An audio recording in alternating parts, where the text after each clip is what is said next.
नाज़रीन आदाब, मैं नाइश हसन। पेश है आज का ये एक अहम प्रोग्राम। गुजरे 25 अगस्त को लखनऊ के हिंदी संस्थान में अनिमेश फाउंडेशन की जानिब से एक प्रोग्राम का आयोजन किया गया। इसका मौजू था लोकतंत्र बनाम आज्ञा पालक समाज। इस प्रोग्राम में भारत के जाने माने समाजशास्त्री और राजनीतिक चिंतक जनाब अभय कुमार दुबे ने अपने विचार रखे। अभय कुमार दुबे जी किसी तारुफ के मोहताज नहीं हैं। उन्होंने 2014 के बाद से बदलते समाज पर बहुत तफसील से अपनी बातचीत रखी। तो आज के खबरनामा में हम पेश करेंगे अभय कुमार दुबे जी के लेक्चर के कुछ अहम बिंदु। तो आइए देखते हैं क्या कहते हैं अभय कुमार दुबे जी। जो हमारे लोकतंत्र के नेता थे, जवाहरलाल नेहरू, डॉक्टर अंबेडकर, डॉक्टर लोहिया पक्ष में थे, सरदार पटेल, इन सब लोगों ने मिलकर पूरी कोशिश की कि ये मेजोरिटेरियन इंपल्स हाथ से न निकल जाए। ये अलग बात है कि 80 के दशक के बाद से धीरे धीरे जिस तरह राजनीतिक घटनाक्रम चला, उससे ये बात हाथ से निकलती चली गई और आज हम लोग उसका दुष्परिणाम अपने सामने देख रहे हैं। इस वक्त देश पर राष्ट्रीय स्वयंसेवक संघ हिंदू राष्ट्रवादी विचारधारा के प्रमुख पैरोकार के तौर पर उभरा है। हमेशा से ही हिंदू राष्ट्रवादी विचारधारा का यक्ष प्रश्न रहा है कि हिंदू एकता कैसे स्थापित की जाए, और राष्ट्रीय स्वयंसेवक संघ इस मामले में अतीत के जितने भी हिंदू सिद्धांतकार थे, जितने भी हिंदुत्ववादी चिंतक थे, उनसे बिल्कुल भिन्न प्रकार का है। और उनमें और इनके बीच की जो भिन्नता है उसको रेखांकित किए बिना मैं इस विषय का प्रतिपादन ज्यादा ठीक से नहीं कर पाऊंगा। इसलिए मैं चाहता हूं कि बहुत संक्षेप में जो भिन्नता है उसको मैं प्रतिपादित कर दूंगा आपके सामने। जैसे कि अतीत के एक बहुत बड़े हिंदू समाज के चिंतित नायक थे स्वामी दयानंद सरस्वती। तो स्वामी दयानंद सरस्वती का जोर वेद केंद्रीयता पर रहता था। वो मानते थे कि जो जातियां हैं वो खत्म कर दी जानी चाहिए, मूर्ति पूजा खत्म कर दी जानी चाहिए और सब लोग आर्य हो जाए। हर व्यक्ति उनकी निगाह में आर्य था। आज वो किसी भी जाति का हो, लेकिन स्वामी दयानंद की निगाह में, इसलिए उनके आंदोलन को हम लोग आर्य समाज भी कहते हैं। वो बहुत ही प्रभावशाली और देश के एक हिस्से में बहुत ही सफल आंदोलन था। लेकिन राष्ट्रीय स्वयंसेवक संघ उनकी इस थीसिस को नहीं मानता। राष्ट्रीय स्वयंसेवक संघ उनके काम करने के तरीके से भी सहमत नहीं। एक दूसरे महान हिंदू चिंतक हुए स्वामी विवेकानंद। स्वामी विवेकानंद ने नारा दिया था भारत शूद्रों का होगा, और उन्होंने उपनिषदों की केंद्रीयता की वकालत की। उपनिषद केंद्रीयता पर उनका फोकस था। राष्ट्रीय स्वयंसेवक संघ उनका सम्मान बहुत करता है। उनके लिए शिला स्मारक बनाने के लिए उन्होंने बहुत चंदा किया, कन्याकुमारी में बहुत काम किया उन लोगों ने। लेकिन वो स्वामी विवेकानंद की थीसिस से सहमत नहीं है, इसलिए वो कभी नारा नहीं लगाता कि भारत शूद्रों का होगा। नहीं, वो उपनिषदों की केंद्रीयता पर विश्वास करता है। एक तीसरे बहुत बड़े हिंदू सिद्धांतकार हुए विनायक दामोदर सावरकर, जिन्होंने किताबें लिखी है, हिंदुत्व वाली किताब, उसी से सब कुछ निकला है। वो मानते थे कि जब तक जातियां नहीं नष्ट होंगी, इसलिए उन्होंने जातिबंदी शब्द, मराठी में लिखते थे वो, जातिबंदी शब्द का इस्तेमाल किया और जातिबंदी का आंदोलन भी चलाया। सहभोज के उन्होंने कार्यक्रम भी किए और पश्चिमी तर्ज की जो एक पश्चिमी तर्ज का जो नास्तिकपन होता है, जो एक रैशनैलिटी होती है, अपने जीवन में भी उसको स्वीकार किया और दूसरों से भी वकालत की। और उसी तर्ज पे उन्होंने हिंदू महासभा ऐसे संगठन का संचालन भी किया। लेकिन राष्ट्रीय स्वयंसेवक संघ उनको अपने पितृपुरुष के रूप में मानता तो है, लेकिन उनके इनमें से किसी भी विचार से राष्ट्रीय स्वयंसेवक संघ सहमत नहीं है। वो न जातिबंदी से सहमत है और न ही वो हिंदू महासभा जैसे किसी संगठन को बनाकर उसके जरिए का, यहां तक कि केशवराव बलिराम हेडगेवार जो संघ के संस्थापक सरसंघचालक थे, उन्होंने स्वयंसेवकों को स्पष्ट निर्देश दिए थे कि वे हिंदू महासभा के किसी कार्यक्रम में न जाएं।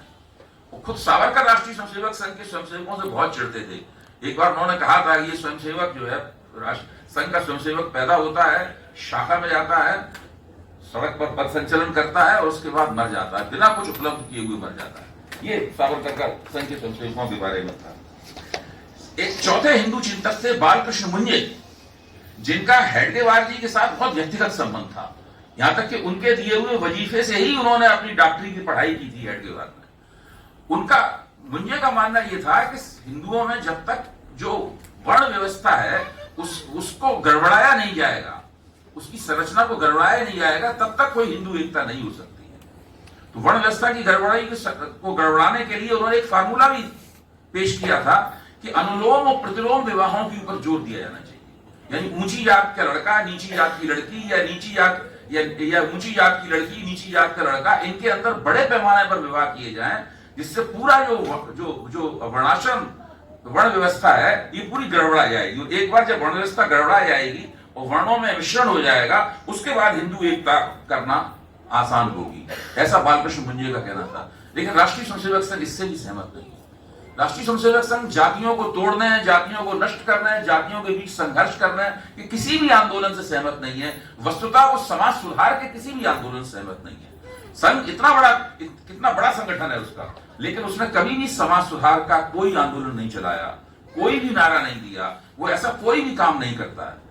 प्रोफेसर जीपी देशपांडे ने इकोनॉमिक एंड पॉलिटिकल वीकली में एक बार एक लेख लिखा था। उस लेख को पढ़ते समय मेरे दिमाग में ये बात आई कि वास्तव में अतीत के हिंदू सिद्धांतकारों में और राष्ट्रीय स्वयंसेवक संघ के बीच में क्या फर्क है, और प्रोफेसर देशपांडे ने बहुत ही सूत्र रूप से उस फर्क की व्याख्या की थी। उनका कहना यह था कि अतीत के सभी हिंदू सिद्धांतकार बॉटम अप हिंदू यूनिटी चाहते थे, वो नीचे से हिंदू एकता चाहते थे कि पहले हिंदू एकता स्थापित हो जाए, जातियां नष्ट हो जाए या वर्णों को गड़बड़ा दिया जाए, तब हिंदू एकता होगी। लेकिन राष्ट्रीय स्वयंसेवक संघ इसको खारिज करते हुए कहता है कि हिंदू एकता टॉप डाउन होगी, वो ऊपर से डाली गई एकता की एक ग्रिड से होगी। उसके लिए जातियों के साथ कोई छेड़छाड़ करने की आवश्यकता नहीं है, वर्णों के साथ कोई छेड़छाड़ करने की आवश्यकता नहीं है, कोई समाज सुधार की कोई मुहिम चलाने की, सहभोज आयोजित करने की, किसी मंदिर में प्रवेश का आंदोलन करने की, किसी तालाब का जल, जैसे अम्बेडकर ने आंदोलन किए और दूसरे बहुत से समाज सुधारकों ने आंदोलन किए, इन सब चीजों की कोई आवश्यकता नहीं है। इसलिए उन लोगों ने एक शाखा नाम की एक संस्था की कल्पना की, जिसमें 1 घंटे के लिए सब लोग मिलते हैं। शाखा के अंदर कोई जाति नहीं होती, लेकिन शाखा के बाहर जाने पर, उस 1 घंटे के कार्यक्रम के बाहर जाने पर लोग अपनी अपनी जातियों में जा सकते हैं और जो जातिवादी समाज जिस तरीके से चलता है उस जीवन में रम सकते हैं। शाखा में आने पर वो अपनी शाखा में कोई ब्राह्मण ये नहीं कह सकता कि हम दलित के साथ नहीं खड़े होंगे, लेकिन बाहर जाकर वो अपना जीवन उसी तरीके से चला सकता है। इस प्रकार की संरचना बनाई जो अपने आप में एक बड़ी अनूठी चीज है। तो अब यहीं से राष्ट्रीय स्वयंसेवक संघ की दिक्कत शुरू होती है। दिक्कत यह होती है कि वो एक राजनीतिक एकता तो वो लोग बनाने की कोशिश करते हैं और लंबे अरसे तक कोशिश उन्होंने की, धीरे धीरे कर देखा जाए तो वो 45 से 50%, कभी कभी 55% और कभी कभी 60% तक हिंदुओं को एक राजनीतिक मंच पर ले आते हैं। उनका राजनीतिक मंच पहले जनसंघ था, भारतीय जनता पार्टी। लेकिन दिक्कत यह है कि चूंकि ये एकता राजनीतिक है, इसलिए स्थायी नहीं होती है। ये कुछ दिन तक चलती है और उसके बाद गड़बड़ी पैदा हो जाती है। भारत जैसे लोकतंत्र में राजनीतिक एकता करना तो मेढक तोलने के समान है ना। एक मेढक आप डालते हैं, दूसरा उछल के नीचे चला आता है।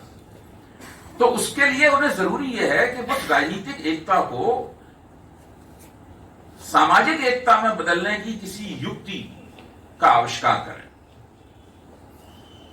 मैं ये मानता हूं, मेरी मान्यता ये, जिसके ऊपर मेरा ये व्याख्यान और मेरा शोध आधारित है, कि जिस राजनीतिक एकता के लिए दीनदयाल उपाध्याय के जमाने से और नरेंद्र मोदी तक कोशिशें की जा रही हैं और उनमें कभी एक बड़े पैमाने पर कामयाबी मिलती है, कभी कभी कामयाबी आधी अधूरी हो जाती है, उसको सामाजिक एकता में कैसे बदला जाए, वही युक्ति है जिसको मैं आज्ञा पालक समाज कहता हूं, ओबीडियंट सोसाइटी कहता हूं।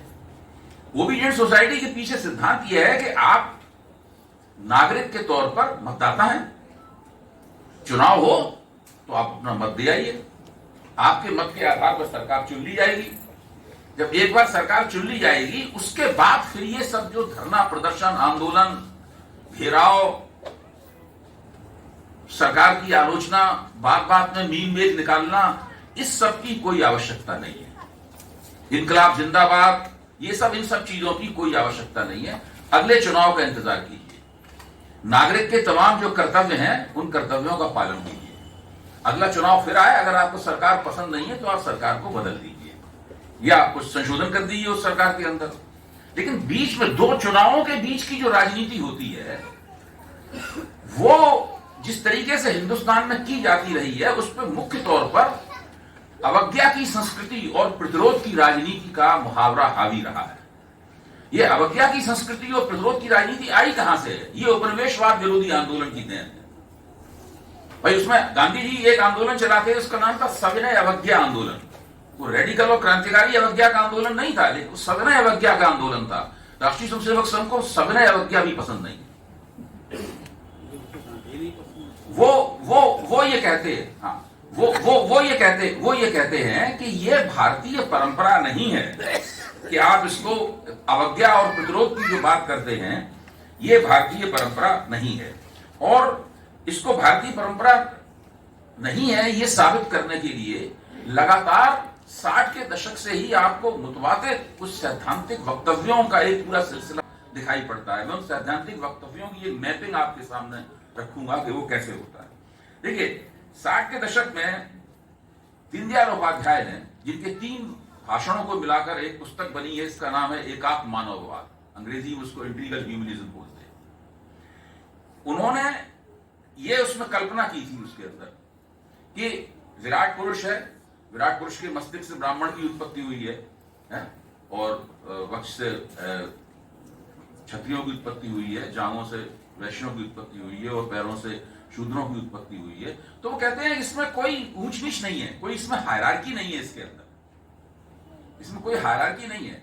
सब एक दूसरे के प्रति संपूरक हैं, एक दूसरे का सहयोग कर रहे हैं। ये एक ऑर्गेनिक होल है, ये पूरा ऑर्गेनिक होल है। इसलिए इसमें ये मानना कि ये कोई एक दूसरे से लड़ती हुई जाति व्यवस्था है, एक दूसरे से टकराते हुए हित हैं, ये उचित नहीं है। तो उन्होंने ये तो एकात्म मानववाद में उन्होंने व्याख्या की है। बाद में उन्होंने एक लेख भी लिखा, इसका शीर्षक था अपनी विचारधारा सहयोग पर आधारित। तो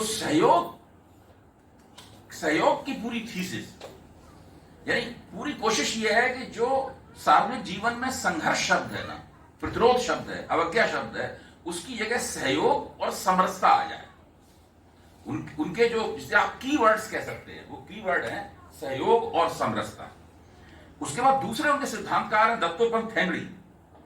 उनका एक बहुत बहुचर्चित लेख है सामाजिक समरसता, समता की पूर्व पीठ का। उसमें वो लगातार वो गांधी का भी इस्तेमाल करते हैं अपने तरीके से, अंबेडकर का भी इस्तेमाल करते हैं अपने तरीके से, यहां तक कि वो आचार्य रामविलास शर्मा का भी उल्लेख उसके अंदर आपको मिल जाएगा। उनका भी वो अपने तरीके से इस्तेमाल करते हैं। और कहीं भी उसमें सावरकर और मुंजे का उल्लेख नहीं मिलेगा आपको, ये खास बात है। तो ये पूरा जो बौद्धिक प्रपंच रचा जाता है, इस बौद्धिक प्रपंच की जो बिल्कुल अभी ताजी अभिव्यक्तियां हैं, इनका मैं जिक्र, ये तो 60 के दशक की बात मैंने बताया था, ये अभी तक लगातार ये बौद्धिक प्रपंच चल रहा है। 2017 में राष्ट्रीय स्वयंसेवक संघ के एक वरिष्ठ पदाधिकारी डॉक्टर कृष्ण गोपाल ने एक व्याख्यान दिया। यह व्याख्यान भारतीय परंपरा में संघर्ष विहीन सुधार शीर्षक से प्रकाशित हुआ। और जो पंत इलाहाबाद विश्वविद्यालय का जो एक पंत सामाजिक शोध संस्थान है, उस संस्थान ने उन्हें ये व्याख्यान देने के लिए निमंत्रित किया था और उसी संस्थान ने उस व्याख्यान को प्रकाशित भी किया है। तो उसमें वो स्पष्ट रूप से कहते हैं कि समाज परिवर्तन के टकराव विहीन रास्ते की वकालत करनी चाहिए। हमें समाज परिवर्तन के टकराव विहीन रास्ते की वकालत करनी चाहिए।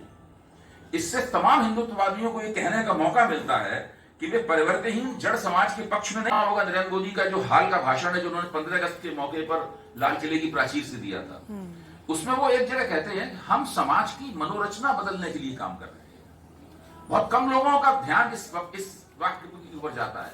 नरेंद्र मोदी के अगर आप कई भाषण सुने तो आप पाएंगे अधिकतम भाषणों में इस वाक्य का इस्तेमाल हुआ है, हम समाज की मनोरचना बदलने के लिए काम कर रहे हैं। यानी हम समाज की जो सोशल साइकी है, उस सोशल साइकी को बदलने के लिए काम कर रहे हैं। वो समाज की मनोरचना कैसे बदली जाएगी, इसकी पूरी टेम्पलेट राष्ट्रीय स्वयंसेवक संघ के संचालक मोहन भागवत ने विज्ञान भवन में अपनी जो एक व्याख्यान श्रृंखला दी थी, जो भविष्य का भारत नाम का पुस्तक संकलन के तौर पर प्रकाशित हुई है, मैं उसका आपके सामने जिक्र करूंगा। जब उनसे एक ने पूछा कि आंतरिक सुरक्षा की चुनौती का सामना कैसे किया जाएगा, तो उन्होंने जवाब दिया कि सरकार की कमियों का फायदा उठाकर सुरक्षा के लिए मुश्किल पैदा करने वालों का बंदोबस्त कड़ाई से होना चाहिए। ये डॉक्टर मोहन भागवत कह रहे हैं, सरकार की कमियों का फायदा उठाकर सुरक्षा के लिए मुश्किलें पैदा करने वालों का बंदोबस्त कड़ाई से होना चाहिए। अगर और सख्त कानूनों की आवश्यकता है तो बनने चाहिए। अगर और सख्त कानूनों की आवश्यकता है तो बनने चाहिए। शासन प्रशासन अपना है, यह विश्वास लोगों के मन में पैदा करना होगा। शासन प्रशासन अपना है, यह विश्वास लोगों के मन में पैदा करना होगा। कानून तोड़ने वाले, देशद्रोह की भाषा बोलने वालों की तरफ से अपने ही समाज से उनका समर्थन करने वाले खड़े न हो, यह भी आवश्यकता है। तो समाज का मन ऐसा बने कि ऐसी बातें करने वाले अलग थलग हो जाएं। जब ये दोनों बातें होंगी, कड़ा कानून और समाज का समर्थन न मिलना, तब फिर आंतरिक सुरक्षा अत्यंत मजबूत हो जाएगी।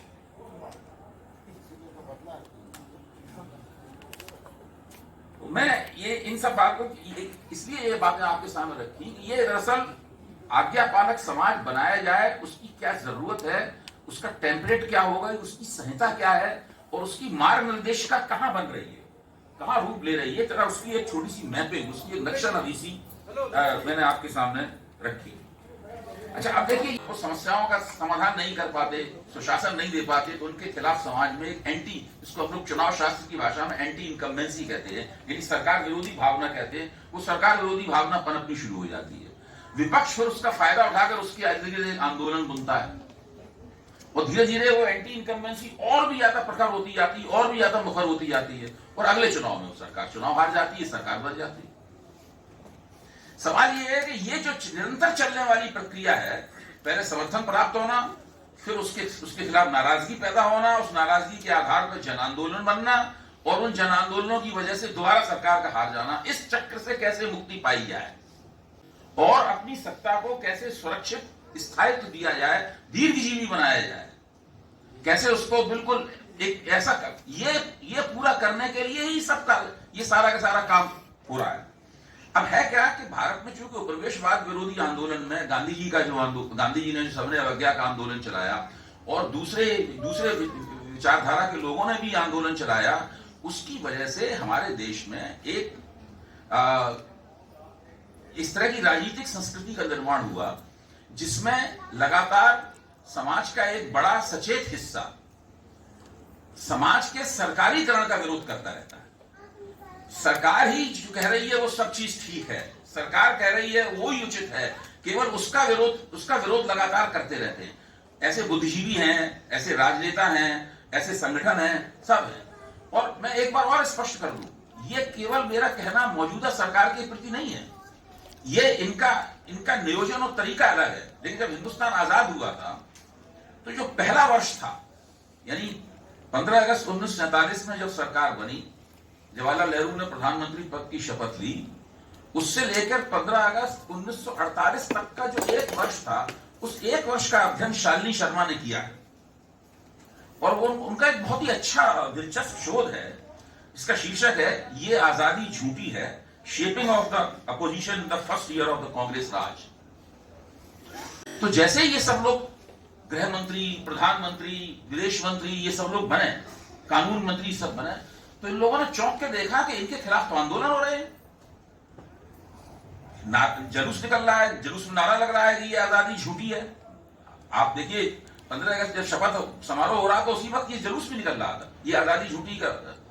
तो काफी इस बात को लेकर कांग्रेस के अंदर बहुत ही आत्मचिंतन हुआ और उन लोगों ने कहा कि भाई अब मुल्क आजाद हो गया है, आंदोलन हम लोगों ने करके आजाद करा लिया है, अब आप हमारे खिलाफ आंदोलन मत कीजिए, हमारे खिलाफ नारेबाजी मत कीजिए। अगर आप ऐसा करेंगे इसका मतलब ये है कि हम लोग जो राष्ट्र निर्माण की प्रक्रिया शुरू करना चाहते हैं, ये राष्ट्र निर्माण की प्रक्रिया जो है वो गड़बड़ा जाएगी। तो सरदार पटेल ने बाकायदा गृह मंत्री के तौर पर एक आदेश पारित किया और जो वामपंथी थे और जो भी आंदोलनकारी थे उन सबकी उन्होंने पुलिस निगरानी शुरू करवा दी। और आप देखिए यही वो समय था जबकि इंडस्ट्रियल डिस्प्यूट एक्ट निवारक नजरबंदी कानून इसी जमाने में बने, बिल्कुल शुरुआती दौर में। तो मैं ये नहीं कह रहा मैं कि आज की आज की तुलना तब से नहीं कर रहा हूं, मैं कह रहा हूं कि आमतौर पर सत्ताधारियों में इस प्रकार की प्रवृत्ति होती है कि वो अपना विरोध होते हुए देखना नहीं चाहते। लेकिन कांग्रेस के पास राष्ट्रीय प्रतिष्ठा बहुत थी, कांग्रेस के नेताओं की पूरे देश में बहुत प्रतिष्ठा थी, तो उनको लोग अपना नेता मानते थे।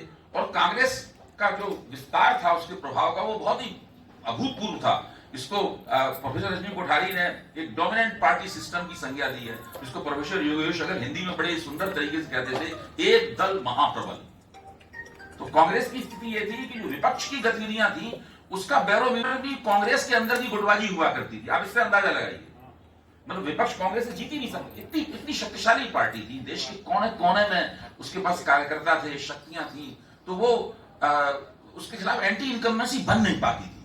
कांग्रेस के खिलाफ एंटी इनकम्बेंसी होती थी, लेकिन कांग्रेस हर चुनाव में उस एंटी इनकम्बेंसी को परास्त कर देती। जिस दिन से कांग्रेस का पराभव शुरू हुआ और एक डोमिनेंट पार्टी सिस्टम टूट गया, बिखर गया, उसके बाद से ये एंटी इनकम्बेंसी वाली परिघटना हम लोगों के सामने आई।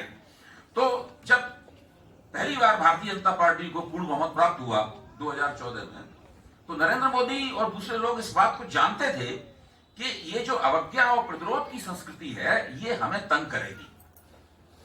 इस अवज्ञा और प्रतिरोध की संस्कृति का मुकाबला करने के लिए, उसका एक एंटीडोट तैयार करने के लिए उन्होंने 5 कदम उठाए, एक एक करके सिलसिलेवार उन्होंने 5 कदम उठाए, जो मैं आपके सामने पेश करना चाहूंगा। इससे एक अंदाजा लगेगा आपको कि दरअसल ये किया किस तरीके से किया है। अब मैं अपने उसी लेख का एक छोटा सा हिस्सा आपके सामने पढ़ूंगा, ताकि बात बहुत ही संक्षेप में और साफ तौर पे बिना किसी हीले हवाले के आप तक पहुंच जाए। पहला कदम, सत्ता में आते ही प्रधानमंत्री ने संविधान को पवित्र ग्रंथ घोषित कर दिया। इस घोषणा में एक विडंबना निहित थी। प्रधानमंत्री की राजनीतिक शिक्षा दीक्षा एक ऐसी संस्कृति में हुई थी जो शुरू से ही संविधान को स्वीकार करने से न केवल कतराती थी, बल्कि आलोचना करते हुए बुलंद आवाज में उसे खारिज करने की हद तक चली जाती थी।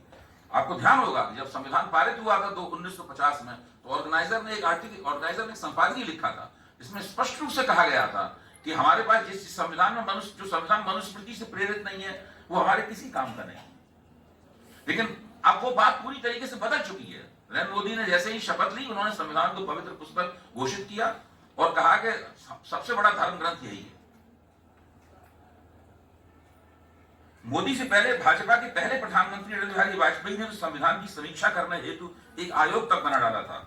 अगर उन्होंने 2004 का चुनाव मामूली अंतर से न हारा होता, तो समीक्षा की यह प्रकट और मासूम सी लगने वाली कोशिश संविधान में बड़े परिवर्तनों की तरफ जा सकती थी। अपने राजनीतिक इतिहास के इन पहलुओं को ठंडे दिमाग से नजरअंदाज करने के पीछे एक कुशल रणनीति थी। क्योंकि राष्ट्रीय स्वयंसेवक संघ उपनिवेशवाद विरोधी आंदोलन की विरासत से वंचित था, इसलिए भारतीय राष्ट्रवाद के इस प्रमुख आयाम से वह अपना ताल्लुक केवल परले दर्जे की संविधान परस्ती के जरिए ही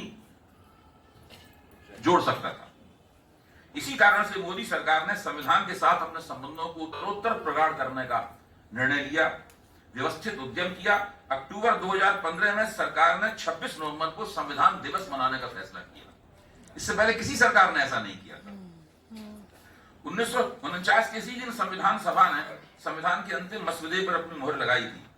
2018 में राष्ट्रीय स्वयंसेवक संघ के सरसंघचालक मोहन भागवत ने स्पष्ट रूप से घोषणा की कि संविधान को बदलने में संघ की कोई दिलचस्पी नहीं है। संविधान के अनुशासन का पालन करना सबका कर्तव्य है। संघ इसको पहले से मानता है। अब वो कह रहे हैं, वो सब अपने ही लिखे हुए संपादकीय ऑर्गेनाइजर वगैरह सब भूल के कह रहे हैं, संघ इसको पहले से मानता है। अभी तक मैंने जो बोला है, हम स्वतंत्र भारत के सब प्रतीकों का और संविधान की भावना का पूर्ण सम्मान करके चलते हैं। हमारा संविधान भी ऐसा प्रतीक है। शतकों के बाद हमें फिर से अपना जीवन अपने तंत्र से खड़ा करने का मौका मिला है। उसके बाद हमारे देश के मूर्धन्य लोगों ने, विचारवान लोगों ने एकत्रित आकर अपने विचार से संविधान का निर्माण किया है। वो ऐसे ही नहीं बना। जिन विचारवान लोगों ने संविधान का निर्माण किया, उन्होंने उसके एक एक शब्द पर बहुत मंथन किया और सर्व सहमति उत्पन्न करने के पूर्ण प्रयास के बाद, बनी सहमति के बाद यह संविधान बना। तो संविधान का जो पवित्रीकरण किया गया है एक धर्म ग्रंथ के रूप में, यह इसका अनूठा उदाहरण है। ऐसा लगता है इससे पहले के लोग संविधान को कम मानते थे या उसके प्रति असहमतियां, तो उल्टी बात थी बिल्कुल। नंबर 2, ये तो पहला कदम हुआ। दूसरा कदम क्या हुआ? सार्वजनिक जीवन के विमर्श को मीडिया के जरिए नियंत्रित करते हुए प्रतिरोध की राजनीति के सभी रूपों की वैधता पर सवालिया निशान लगाने की शुरुआत कर दी गई। इसके लिए जरूरी था कि सरकारी पार्टी स्वयं अपने आंदोलनकारी इतिहास को विस्मृत करे। ऐसा ही किया गया। न केवल राम जन्मभूमि आंदोलन को फिर से जलाने की किसी भी कोशिश को प्रधानमंत्री व्यक्तिगत रूप से हतोत्साहित करते नजर आए, बल्कि स्वयं सरसंघ चालक ने परिवार के ऐसे अन्य संगठनों जैसे भारतीय किसान संगठन, भारतीय मजदूर संघ, स्वदेशी जागरण मंच वगैरह की गतिविधियों पर एक भीगती रोक लगा दी।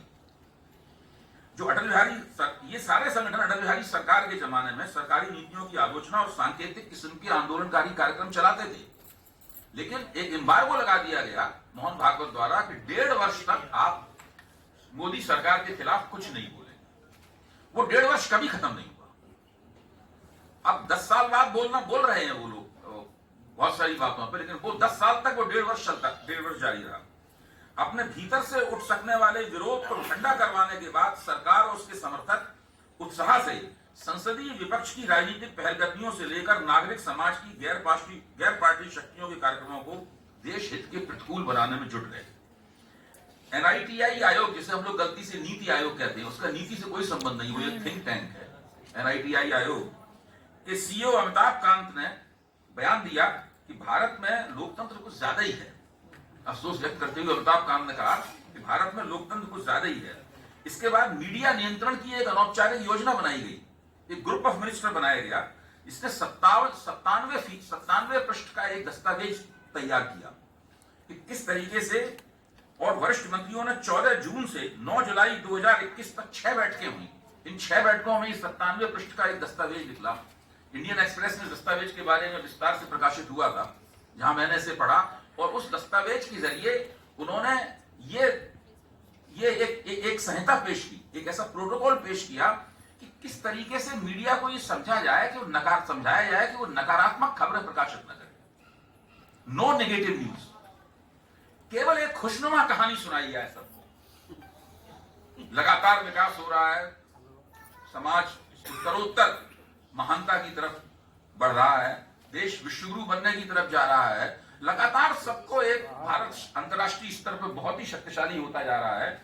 इस प्रकार की एक खुशनुमा कहानी लगातार मीडिया द्वारा, और बहुत से, और जब अखबारों को ये बात बताई गई, तो भास्कर कितना बड़ा अखबार है, मैं उसमें खुद 15 दिन में एक लेख लिखता हूं भास्कर में पिछले कई साल से। वो सोमवार का अखबार लिखा होता है नो नेगेटिव न्यूज पर। आप मंडे का भास्कर देखिए, सोमवार का, उसमें लिखा होता है नो नेगेटिव न्यूज।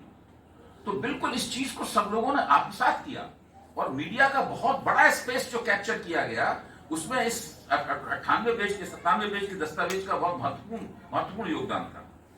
तीसरा कदम, सामाजिक और राजनीतिक जीवन के प्रत्येक क्षेत्र का सरकारीकरण कर दिया गया। यहां सरकारीकरण का मतलब था हर मुकाम पर सरकार और उसकी नीतियों को स्वीकार करने की प्रवृत्ति को ही श्रेयस्कर बताना, साथ ही यह आग्रह भी करना कि इसकी खुलकर की गई प्रशंसा राष्ट्रभक्ति का पर्याय है, और उसकी आलोचना करने वाले विमर्श को किसी न किसी प्रकार राष्ट्र हित से इतर की श्रेणी में देखा जाना चाहिए। सरकार और सरकारी पार्टी के प्रवक्ता रात दिन मीडिया मंचों पर यह तर्क देते हुए नजर आए कि सरकार संविधान के प्रावधानों के मुताबिक बहुमत की चुनी हुई सरकार है, इसका प्रत्येक कदम संविधान के मुताबिक है, विधि सम्मत निर्वाचित सरकार के खिलाफ किसी भी प्रकार का आंदोलन चलाना अराजकता फैलाने के समान है। फिर एक खास किस्म की एक दलील विकसित की गई, जो न जवाहरलाल नेहरू के जमाने में आई, न इंदिरा गांधी के जमाने में आई। प्रधानमंत्री केवल भाजपा के ही प्रधानमंत्री नहीं है, बल्कि सारे देश के, विपक्ष के और अन्य आलोचकों के भी प्रधानमंत्री हैं। यानी जब हम लोग टीवी पर बहस करते थे, तो हमसे कहा जाता था कि प्रधानमंत्री, आप ये क्यों कह रहे हैं भाजपा के प्रधानमंत्री तो आपके भी हैं। तो मैं कहता हूं, जवाहरलाल नेहरू के जमाने में, मुरारी देसाई के जमाने में, इंदिरा गांधी के जमाने में, इंद्र कुमार गुजराल के जमाने में, और अटल बिहारी वाजपेयी के जमाने में भी कभी हमसे ये बात नहीं कही गई। देश के किसी भी और प्रधानमंत्री के लिए तर्क कभी नहीं गढ़ा गया। इसी के साथ एक दलील यह भी गढ़ी गई कि सरकार के किसी भी कदम की देश के बाहर से की गई आलोचना अंदरूनी मामलों में दखलंदाजी समझी जानी चाहिए। इसे रोकने के लिए किसी भी भारतीय संस्था द्वारा आयोजित विदेशी विद्वान या अन्य हस्ती के भाषण पर सरकार द्वारा निगरानी की व्यवस्था भी उचित है। अब चौथा कदम क्या है? सरकार ने धीरे धीरे प्रतिरोध की राजनीति की विभिन्न अभिव्यक्तियों को दबाने के लिए एक बहुआयामी कानूनी ढांचे का विकास करना शुरू किया, जो मोहन भागवत ने कहा था, जरूरत पड़े तो कड़े से कड़े कानून बनाएंगे। ध्यान रहे कि कानूनों के प्रावधानों का इस्तेमाल करके वैचारिक विरोधियों को कोने में धकेलने का प्रयोग हिंदुत्ववादी राजनीति 2014 के पहले से ही कर रही थी। कांग्रेस के 10 साल के शासन के दौरान कला और संस्कृति के क्षेत्र में हो या किसी अन्य क्षेत्र में हिंदू भावनाओं को आहत करने के नाम पर कलाकारों, एक्टिविस्टों और विद्वानों के खिलाफ देश के अलग अलग इलाकों की अदालतों में एक साथ मुकदमे दायर किए जाने लगे थे। उदाहरण एरिया से किसी ने कोई बयान दे दिया तो 50 जगह पर एक मुकदमा दायर कर दिया गया। अब वो बेचारा दौड़ के जा रहा है सुप्रीम कोर्ट में, सारे मुकदमे एक जगह लाओ। आशीष नंदी के साथ ये हो चुका, जाने कितने लोगों के साथ ये हो चुका।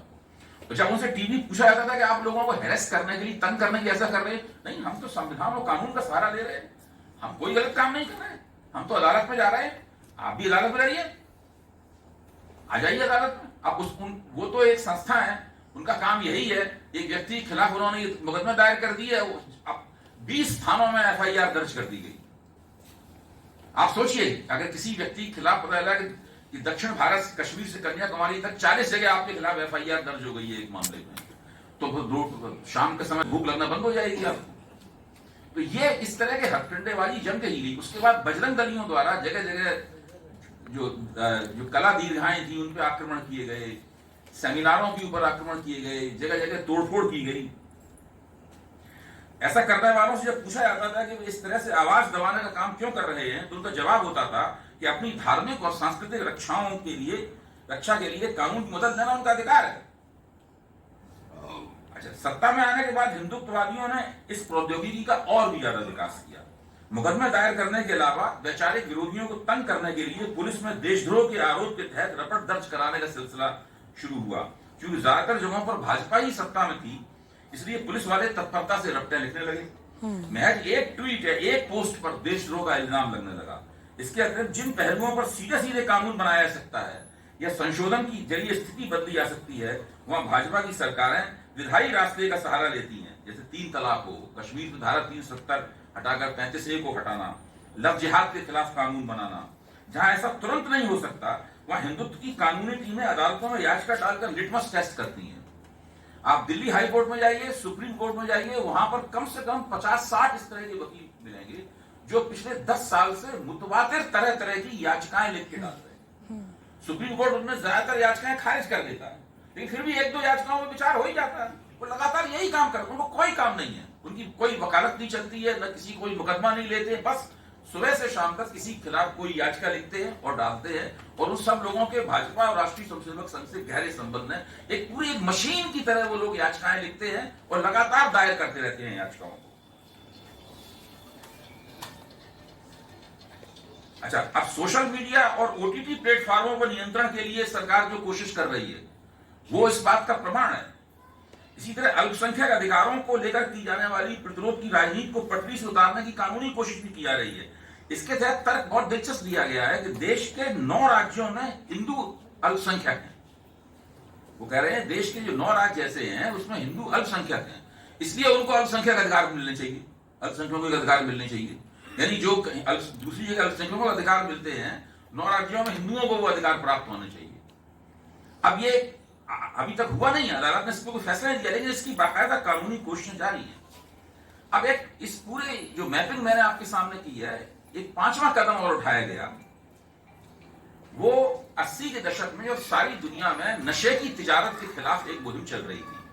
उसमें संयुक्त राज्य अमेरिका सबसे आगे था और उसके जरिए संयुक्त राष्ट्र संघ में एक संधि तैयार की गई। उस संधि पर सभी लोगों ने दस्तखत किए कि सभी देश अपने ऐसे कानून बनाएं जिसमें नशे की तिजारत को मदद करने वाली जो मनी लॉन्ड्रिंग होती है, नशे से बहुत बड़े पैमाने में पैसा पैदा होता है। फिर जो वो लोग होते हैं, जो बड़े बड़े कार्टेल होते हैं, बड़े बड़े गैंगस्टर्स होते हैं, वो उसको सफेद मनी में तब्दील करते हैं तरह तरह के हथकंडों से, और फिर उसके जरिए राजनीति में हस्तक्षेप होता है, सरकारें पलटी जाती हैं, प्राइवेट मिलिशिया बनाई जाती है, हथियार खरीदे जाते हैं, बड़े बड़े बहुत गजब किस्म की उसमें साजिशें होती हैं।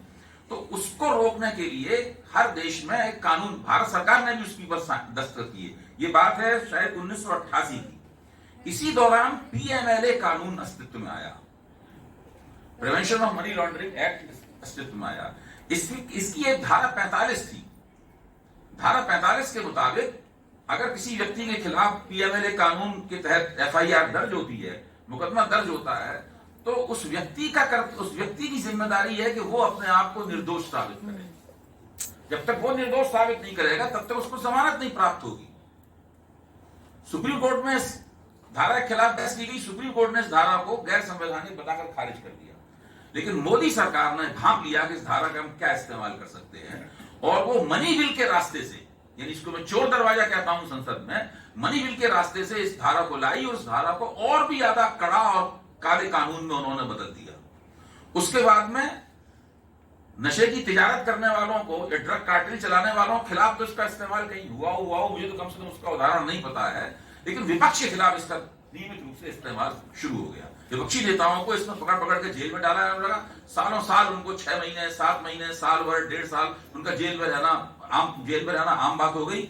और ये लोकतंत्र को विपक्ष मुक्त बनाने का भारतीय मॉडल था, जो कि शेख हसीना के बांग्लादेशी मॉडल से अलग तरह का मॉडल था।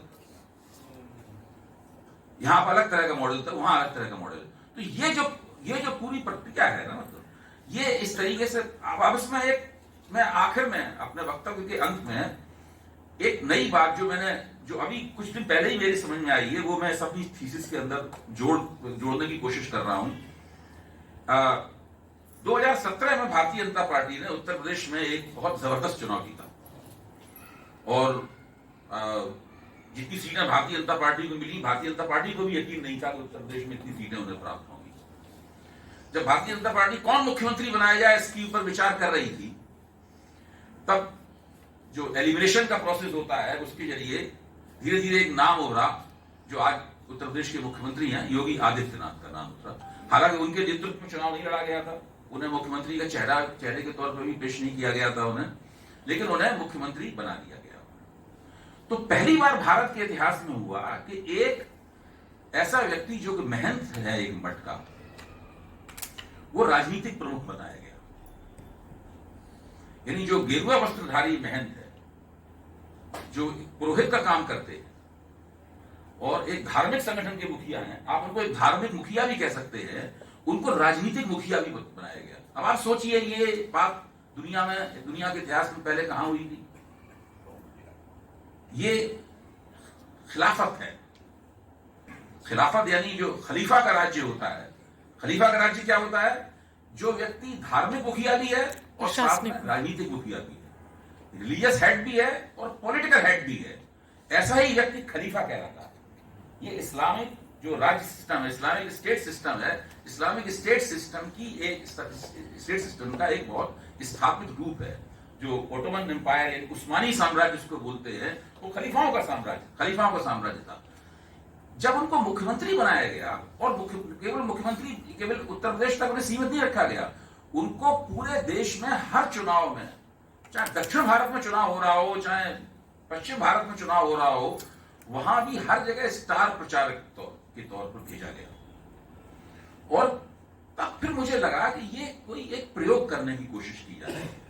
ये भी एक तरह का लिटमस टेस्ट है कि क्या एक सनातनी योगी को, सनातनी साधु को, सनातनी संत को भारत का प्रधानमंत्री बनाया सकता है, भारत किसी बड़े प्रदेश का, उत्तर प्रदेश है, बड़े प्रदेश का मुख्यमंत्री बनाया सकता है, एक रिलीजियस हेड को एक पॉलिटिकल हेड बनाया सकता है। और एक बार ये बन गया तो उसके बाद तो फिर उसको चुनाव में हराना नामुमकिन हो जाएगा, एक बार स्थापित हो गया। इस चीज को नरेंद्र मोदी ने भी ध्यान से देखा और वो अपने दूसरे कार्यकाल में बड़े पैमाने पर एक नए खलीफा के रूप में उभरने की कोशिश करने लगे। आप देखिए नरेंद्र मोदी ने पिछले 5 साल में कितने मंदिरों का उद्घाटन किया है। अबू धाबी में जाके मंदिर का उद्घाटन किया है, कल की पीठ का उद्घाटन किया है, अयोध्या मंदिर की तो राम प्राण प्रतिष्ठा की ही है। मतलब जो है, ये पहली बार भारत का जो राजनीतिक प्रमुख था, जो भारत का पॉलिटिकल हेड एक धार्मिक हेड, एक रिलीजियस हेड बनने की कोशिश करता हुआ दिखा। यहां तक कि उन्होंने चुनाव के दौरान अपने आप को घोषित कर दिया कि वो तो बायोलॉजिकल है ही नहीं। इस सब के पीछे एक डिजाइन थी, ऐसा नहीं है कि उनको कोई सनक आ गई थी इस तरह की बात कर रहे थे। उससे पहले, उनकी प्राण प्रतिष्ठा से पहले उनको विष्णु का अवतार कहा गया। नरेंद्र मोदी ने, किसी ने, राष्ट्रीय स्वयंसेवक संघ ने, किसी ने इसमें आपत्ति नहीं की। जबकि हम सब लोग जानते हैं कि सनातन धर्म की जो पुराण कथाएं हैं उनमें जो राजा अपने आप को ईश्वर घोषित करता है उसका दहलीज पर उसका दहलीज पर नरसिंह अवतार द्वारा पेट फाड़ा जाता है। हम सब लोग बचपन से ये कहानी पढ़ते आ रहे हैं। लेकिन इसके बावजूद जो लोग अपने आप को सनातन धर्म के रक्षक मानते हैं, सनातन धर्म के पैरोकार मानते हैं, उन्होंने उनको विष्णु का अवतार, देवताओं का देवता, अवतारों का अवतार, अवतारी पुरुष, ये सब कहने दिया गया। बाकायदा लंबे अरसे तक इस प्रकार की बातें कही गई और उसकी चरम परिणति ये हुई कि उन्होंने खुद को ही नॉन बायोलॉजिकल डिक्लेयर कर घोषित कर दिया। आप सोचिए अगर 300 सवा 300 सीटें मिल जाती तो राष्ट्रीय स्वयंसेवक संघ आज जो उनकी आलोचना कर रहा है वो आलोचना नहीं करता। जैसे वो 10 साल मुंह पे पट्टी बनाए बैठा रहा, वैसे फिर मुंह पट्टी बनाए बैठा रहा और उनके अपने मंदिर बनते नरेंद्र मोदी के, और मंदिरों की वो स्वयं ही प्राण प्रतिष्ठा करते और कोई कर ही नहीं सकता था प्राण प्रतिष्ठा। तो ये जो पूरे देश को एक हिंदू खलीफा के नेतृत्व में लाने की भी कोशिश यहाँ पर है। देखिए ये राजनीतिक एकता है जो हमेशा अस्थिर होती है, गड़बड़ाती रहती है, उसको एक स्थायी सामाजिक एकता में कैसे बदला जाए ताकि जो हिंदुत्ववादी सरकारें हैं उनके खिलाफ एंटी इनकम्बेंसी अगर पैदा हो भी तो वो निष्फल हो जाए या बिल्कुल कमजोर रहे। ये इसकी एक पूरी मैपिंग होती हुई यहाँ पे आपको दिखती है। ये प्रक्रिया भी बंद नहीं हुई है, ये प्रक्रिया थोड़ी गड़बड़ा गई है। ये भारतीय लोकतंत्र मतदाता, हम सब लोग मतदाता हैं, मुख्य तौर पर हम लोग क्या हैं, हम लोग वोटर हैं। एक वोट डालने का हमको अधिकार प्राप्त है और हम न केवल एक वोट डालेंगे एक चुनाव में, बल्कि 2 चुनावों के बीच में भी हम राजनीति करेंगे।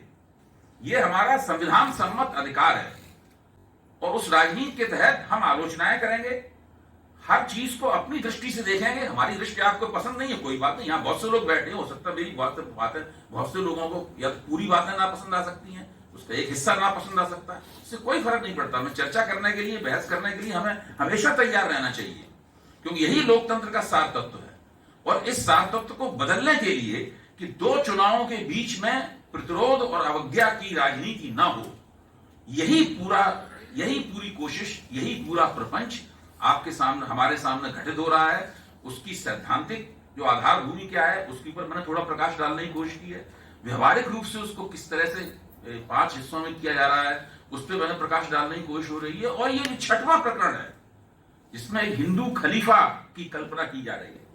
एक हिंदू खलीफा कैसे अपने आप को स्थापित करे। मैं अपनी बात को यहीं खत्म करता हूं और बाकी सारी चर्चाएं जो हैं वो आपसी बातचीत के जरिए होंगी। धन्यवाद। तो हमने देखा प्रतिरोध की राजनीति को खत्म करने की साजिश हर स्तर पर जारी है। अभय कुमार दुबे जी ने एक जो बहुत विस्तृत खाका पेश किया है वो काबिल फिक्र है। हम सभी को बदलाव के लिए कुछ न कुछ कदम उठाना जरूरी मालूम पड़ रहा है। तो ये था आज का खबरनामा। हम आपसे कल फिर मिलेंगे, तब तक के लिए इजाजत दीजिए। शब बखैर, नमस्कार।